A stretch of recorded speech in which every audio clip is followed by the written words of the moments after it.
आपण शुणुचंती व्यासवाणी। जनगण मन अधिनायक जय हे भारत भाग्य विधाता।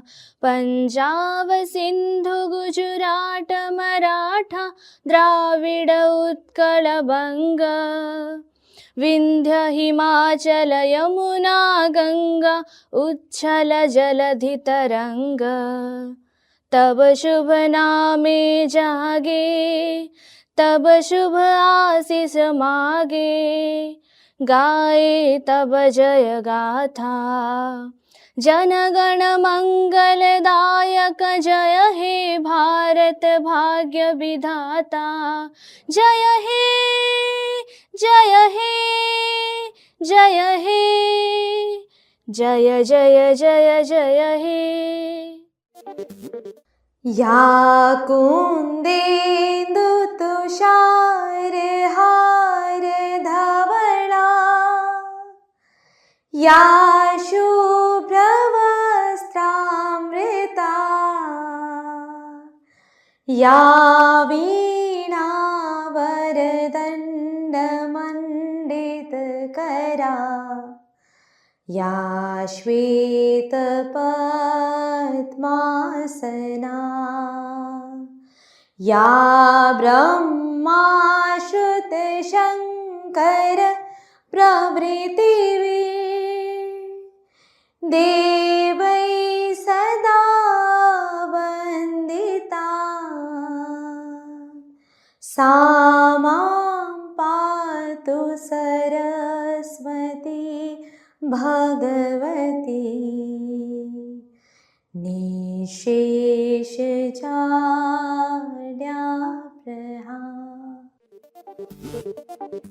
नमस्कार। व्यासवाणीर खबर सहित मु शुभश्री। प्रथमे मुख्य खबर।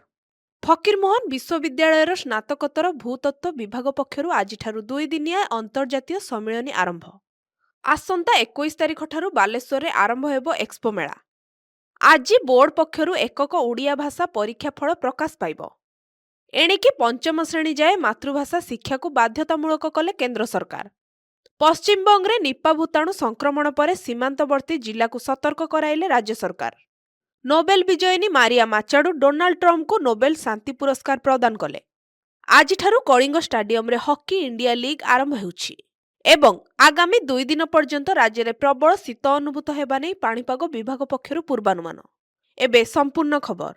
फकीरमोहन विश्वविद्यालयर स्नातकोत्तर भूतत्व विभाग पक्षरु 2 दिनिया अंतर्जातीय सम्मेलन आजिठारु आरंभ होइछि। कुलपति तथा सम्मेलनीर मुख्य पृष्ठपोषक प्रोफेसर संतोष कुमार त्रिपाठी, स्नातकोत्तर परिषद अध्यक्ष प्रोफेसर भास्कर बेहेरा एवं भारतीय भूतत्व संस्थानर सभापति जादवानंद दास प्रमुख उद्घाटनी सभारे उपस्थित रहिबे। एही 2 दिनिया सम्मेलन रे भूतत्व विज्ञानर नूतन दिग और अग्रगति उपरे आलोचना कराजिबो। एही 2 दिनिया सम्मेलन रे भारतर विभिन्न प्रतिष्ठित शिक्षानुष्ठानरु गवेषक विद्यार्थी माने जोग देई सेमानक गवेषणात्मक निबंध उपस्थापन करिवार कार्यक्रम रहिछि। एहा स्नातकोत्तर सम्मेलन कक्षरे अनुष्ठित हेउछि। ए संपर्क रे कार्यक्रम आवाहक तथा भूतत्व विभागर मुख्य प्रोफेसर रोजालिन दास सूचना दैछन्ति। एही अंतर्जातीय सम्मेलन रे समस्त अध्यापक अध्यापिका गवेषक छात्र जोग देबा लागि विश्वविद्यालय पक्षरु निवेदन करा जाइछि। बालेश्वर शिल्प और वाणिज्य संघ और बीसीआईसी महिला उद्योगी संघ पक्षरु पुणी थरे एक्सपो ओडिशा 2026 अनुष्ठित हेबो। एहा स्थानीय आईटीआई पड़िया रे आसंता 21 तारिख रु 26 तारिख पर्यंत चलिबो। गतकाली उद्योग भवन रे सांबादिक सम्मेलन करी संघ पक्षरु सूचना दिया जाइछि। चलित वर्ष एक्सपो रे 360टी स्टॉल खोलिबो। प्रति संध्यारे बॉलीवुड हॉलीवुड समेत जातीय स्तरर रियलिटी शोर प्रतिभावान कंठशिल्पी दर्शकंकु झुमाइबे। एणु समस्तंकु एक्सपो रे सामिल हेबाकु बीसीआईसी पक्षरु निवेदन करा जाइछि।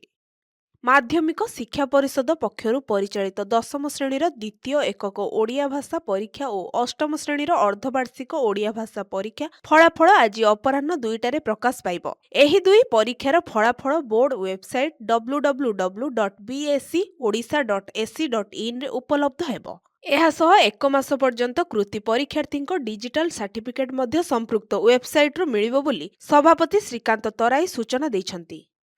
ବିଦ୍ୟାଳୟ ସ୍ତରୀୟ ଶିକ୍ଷା ପାଠ୍ୟକ୍ରମର ସଂସ୍କାର ଓ ପାଠ୍ୟପୁସ୍ତକ ବିକାଶ ନେଇ କେନ୍ଦ୍ର ଶିକ୍ଷାମନ୍ତ୍ରୀ ଧର୍ମେନ୍ଦ୍ର ପ୍ରଧାନ ଗତକାଲି ସମୀକ୍ଷା କରିଛନ୍ତି। ଶ୍ରୀ ପ୍ରଧାନ କହିଛନ୍ତି 2026-27 ଶିକ୍ଷାବର୍ଷରୁ ପ୍ରଥମରୁ ଅଷ୍ଟମ ଶ୍ରେଣୀ ପର୍ଯ୍ୟନ୍ତ ନୂତନ ପାଠ୍ୟପୁସ୍ତକ ପ୍ରଚଳନ କରାଯିବ। ଏହା ଓଡ଼ିଶା ରାଜ୍ୟ ପାଠ୍ୟକ୍ରମ ଢାଞ୍ଚା ଉପରେ ଆଧାରିତ ହେବ। ରାଜ୍ୟର ପ୍ରାୟ 1,67,000 ଶିକ୍ଷକଙ୍କୁ ନୂତନ ପାଠ୍ୟକ୍ରମରେ ଦକ୍ଷ କରିବା ପାଇଁ ପ୍ରଶିକ୍ଷଣ ଦିଆଯିବ। ପଞ୍ଚମ ଶ୍ରେଣୀ ପର୍ଯ୍ୟନ୍ତ ମାତୃଭାଷାରେ ଶିକ୍ଷାଦାନକୁ ସୁଦୃଢ଼ କରାଯିବ, ଯାହାଦ୍ୱାରା ପିଲାମାନଙ୍କର ମୌଳିକ ଶିକ୍ଷା ମୂଳଦୁଆ ଶକ୍ତ ହେବ। ଷଷ୍ଠରୁ ଦଶମ ଶ୍ରେଣୀ ପର୍ଯ୍ୟନ୍ତ ଛାତ୍ରଛାତ୍ରୀଙ୍କ ପାଇଁ 10 ଦିନିଆ ବ୍ୟାଗ୍ ମୁକ୍ତ ଶିକ୍ଷାଦାନ ବ୍ୟବସ୍ଥା କରାଯିବ। ନୂତନ ଶିକ୍ଷାନୀତି ଜରିଆରେ ଓଡ଼ିଶାର ଶିକ୍ଷା କ୍ଷେତ୍ରରେ ଏକ ପରିବର୍ତ୍ତନ ଆସିବା ସହ ବିକଶିତ ଓଡ଼ିଶା ଗଠନ ପାଇଁ ସରକାର ପ୍ରତିବଦ୍ଧ ବୋଲି ଶ୍ରୀ ପ୍ରଧାନ ମତ ପ୍ରକାଶ କରିଛନ୍ତି।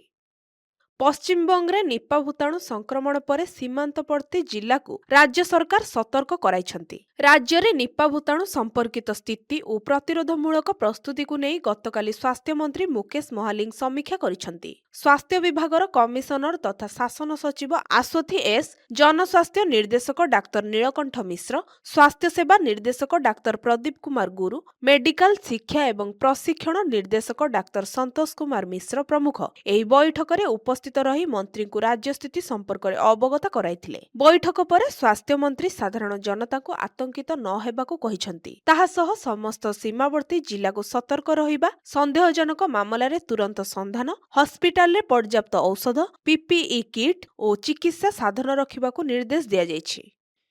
2025 ବର୍ଷ ପାଇଁ ନୋବେଲ ଶାନ୍ତି ପୁରସ୍କାର ବିଜୟିନୀ ଭେନେଜୁଏଲାର ମାରିଆ କୋରିନା ମାଚାଡୋ ତାଙ୍କ ପୁରସ୍କାରକୁ ଆମେରିକାର ରାଷ୍ଟ୍ରପତି ଡୋନାଲ୍ଡ ଟ୍ରମ୍ପଙ୍କୁ ପ୍ରଦାନ କରିଛନ୍ତି। ଏବେ ଭେନେଜୁଏଲା ଉପରେ ସାମରିକ ପଦକ୍ଷେପ ନେଇଥିବା ଡୋନାଲ୍ଡ ଟ୍ରମ୍ପଙ୍କୁ ମାରିଆ ତାଙ୍କ ନୋବେଲ ଶାନ୍ତି ପୁରସ୍କାର ପ୍ରଦାନ କରିବା ବିଶ୍ୱବାସୀଙ୍କୁ ଚକିତ କରିଛି। ଭେନେଜୁଏଲା ଉପରେ ଡୋନାଲ୍ଡ ଟ୍ରମ୍ପଙ୍କ ଶୁଭଦୃଷ୍ଟି ଆକର୍ଷଣ ପାଇଁ ମାରିଆ ମାଚାଡୋ ଏଭଳି ପଦକ୍ଷେପ ନେଇଥିବା ବିଭିନ୍ନ ଗଣମାଧ୍ୟମରେ ପ୍ରକାଶ ପାଇଛି। ଏଠାରେ ସୂଚନାଯୋଗ୍ୟ, ଭେନେଜୁଏଲାର ରାଷ୍ଟ୍ରପତି ନିକୋଲାସ ମାଦୁରୋଙ୍କୁ ରାଷ୍ଟ୍ରପତି ଡୋନାଲ୍ଡ ଟ୍ରମ୍ପଙ୍କ ସରକାର ବଳପୂର୍ବକ ଉଠାଇ ଆଣି ବନ୍ଦୀ କରି ରଖିଛନ୍ତି। ନୋବେଲ ପୁରସ୍କାର ବିଜୟିନୀ ମାଚାଡୋ ତାଙ୍କ ପୁରସ୍କାରକୁ ଡୋନାଲ୍ଡ ଟ୍ରମ୍ପଙ୍କୁ ପ୍ରଦାନ କରିବା ପରେ ସେ ଏହାକୁ ସମ୍ମାନର ସହ ଗ୍ରହଣ କରିଛନ୍ତି ଏବଂ ମାଚାଡୋଙ୍କୁ ଧନ୍ୟବାଦ ଦେଇଛନ୍ତି। ଭୁବନେଶ୍ୱରସ୍ଥିତ କଳିଙ୍ଗ ଷ୍ଟାଡିୟମରେ ହକି ଇଣ୍ଡିଆ ପୁରୁଷ ଲିଗ୍ ଆଜିଠାରୁ ଆରମ୍ଭ ହେଉଛି। ପୂର୍ବରୁ ଚେନ୍ନାଇ ଓ ରାଞ୍ଚିରେ ଏହି ଖେଳ ଅନୁଷ୍ଠିତ ହୋଇସାରିଥିବା ବେଳେ ଏହାର ଶେଷ ପର୍ଯ୍ୟାୟ ମ୍ୟାଚ୍ଗୁଡ଼ିକ କଳିଙ୍ଗ ଷ୍ଟାଡିୟମସ୍ଥିତ ହକି କମ୍ପ୍ଲେକ୍ସଠାରେ ଖେଳାଯିବ। ଏହି ପର୍ଯ୍ୟାୟରେ 9ଟି ଲିଗ୍ ମ୍ୟାଚ୍ ସହ କ୍ୱାଲିଫାୟାର, ଏଲିମିନେଟର ମ୍ୟାଚ୍ ମଧ୍ୟ ଖେଳାଯିବ। ତା ସାଙ୍ଗକୁ ତୃତୀୟ ଓ ଚତୁର୍ଥ ସ୍ଥାନ ପାଇଁ ଏବଂ ଫାଇନାଲ ମ୍ୟାଚ୍ ମଧ୍ୟ କଳିଙ୍ଗ ଷ୍ଟାଡିୟମରେ ଖେଳାଯିବ। ହକି ଇଣ୍ଡିଆ ଲିଗ୍ ପ୍ରାୟ 8 ବର୍ଷ ପରେ ଗତବର୍ଷଠାରୁ ପୁଣି ଥରେ ଆରମ୍ଭ ହୋଇଛି। ତେବେ ଉଭୟ ପୁରୁଷ ଓ ମହିଳା ଖେଳଗୁଡ଼ିକ ରାଞ୍ଚି ଓ ରାଉରକେଲାଠାରେ ଖେଳାଯାଇଥିଲା, କିନ୍ତୁ କଳିଙ୍ଗ ଷ୍ଟାଡିୟମରେ ଖେଳାଯାଇ ନଥିଲା। ଏବେ ଏହି ଲିଗ୍ କଳିଙ୍ଗ ଷ୍ଟାଡିୟମକୁ ଫେରିଥିବାରୁ ଦର୍ଶକମାନେ ଖୁବ୍ ଉତ୍ସାହିତ ଅଛନ୍ତି। ମ୍ୟାଚ୍ ଦେଖିବା ଲାଗି ମାଗଣା ଟିକେଟ ବ୍ୟବସ୍ଥା ଥିବାରୁ ଅଧିକ ଦର୍ଶକ ଷ୍ଟାଡିୟମରେ ଉପସ୍ଥିତ ରହି ହକି ଖେଳ ଦେଖିବେ ବୋଲି ଆଶା ବାନ୍ଧିଛନ୍ତି। ଏବେ ପାଣିପାଗ ଖବର। ରାଜ୍ୟରେ ଶୀତଲହରୀ ଜାରି ରହିଛି। ଉପକୂଳଠାରୁ ପାହାଡ଼ିଆ ଅଞ୍ଚଳ ପର୍ଯ୍ୟନ୍ତ ସବୁଠି ପ୍ରବଳ ଥଣ୍ଡା ଅନୁଭୂତ ହେଉଛି।